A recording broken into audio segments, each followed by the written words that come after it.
Hi, this is Coach Pomai. Welcome to ICE Mental Game Training, podcast number 35. Stop negative comparisons in figure skating. Do you have a friend or rival who competes at the same level as you? Many skaters want to know how to handle the situation and stop comparing themselves to others.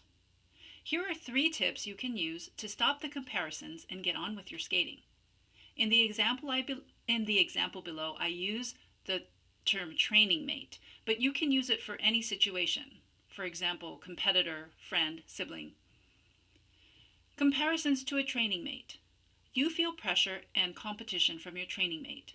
You show up and see her every day. It's a race to see who lands their double axel first. Current feeling? Fear.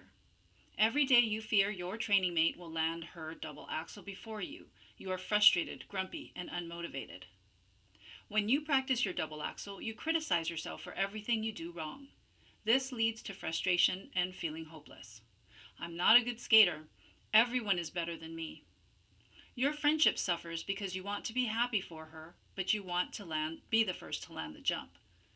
This is why comparing yourself negatively to others can be a problem.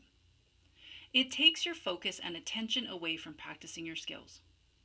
You waste time and energy on things you have no control over, which makes you feel helpless and frustrated. Your confidence slowly erodes and your performance suffers. You just feel bad. Question: can you control if or when your training mate lands his double axel? The answer: no. In this situation, you can't make your training mate disappear. You can't change anything about your training mate or his ability. Question: what can you control? Answer: your thoughts, your perspective, your action.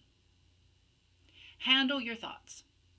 Most often, fear and frustration comes from thinking about the future or dwelling on the past instead of facing what is right in front of us. Our thoughts can go 400 miles an hour and make up a million imaginary things that make us feel worse. At this point, it feels like there's nothing you can do to stop the avalanche of unhelpful thoughts. But you can take action. It isn't easy, but the more you do it, the easier it will be to catch your negative thoughts before they take you down the spiral into poor performance. Get your head back to focusing on your own improvement. First, you have to find a little peace from your racing thoughts. Take these steps. I call them RTBR. Or RTBR. Number 1, recognize your mind is taking a road trip down to scary Fantasyland. Number 2, time out. Tell yourself to stop and take a time out. Number 3, breathe. Take 7 deep breaths. Number 4, refocus your attention. Now that you have a temporary space between your thoughts, focus on what you can control. We feel helpless when we focus on things out of our control. We feel power when we focus on things that we can control. Change your perspective. Look for the benefits in any situation. Here are some examples of training mates who have benefited from a competitive training environment. Earlier in their careers, Tessa Virtue and Scott Moyer, Merrill Davis and Charlie White, and Maya Shibutani and Alex Shibutani all trained under the same coaches. Yuzuru Hanyu and Javier Fernandez trained together with Brian Orser.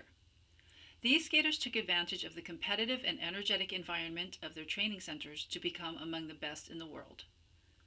Now that you know this, could you find a way to use your situation to your advantage? Examples: take the increased pressure and use it to push you closer to your goals with clarity and focus. Instead of practicing with a mindset of fear of being left behind, practice with certainty that you are moving towards landing your jumps. Know that there are enough double axels, triples for everyone. Even if your training mate lands his double axel before you, that doesn't mean that you won't land yours. There is no limit on the number of double axels in the world. It doesn't mean that she is a better skater than you are. Remember that everyone has their own strengths and weaknesses and is on their own unique and independent journey to becoming a champion. Take action. Remember I mentioned we feel clarity when we focus on things that we can control. We feel better when we take action, and worse when we let our own thoughts take us on a road trip down to scary Fantasyland. Decide what you're going to do in practice to improve your double axel. Make and follow a plan that allows you to take action that will lead to landing your double axel. Make sure your plan includes off-ice conditioning, on-ice exercises and drills, and mental skills practice. Skating is a difficult sport, and athletes need all of their resources and energy to skate their best. No one feels good when compared negatively to someone else. It doesn't matter who you are being compared to, or if it is at the rink, or school, or at home. If you are the one doing the comparison, stop. Instead, make it a habit to focus only on the things that you can control, and you will be surprised with how much your skating can improve.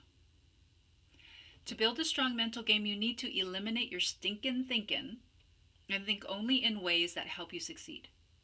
You need to do this consistently every day on and off the ice. Over time, this mindset will become the only way you think. Start changing your mind now. Download Confidence Mythbusters, a complimentary ebook for a jumpstart. You can find the link in the descriptions box below. Thanks for listening. Please do me a favor and share this if you find it helpful. Subscribe too. If you want to learn more, you can find us at icementalgame.com or like our page on Facebook at icementalgame. This is Coach Pomai reminding you that it takes mindfulness to reach excellence. Until next time, aloha and happy skating.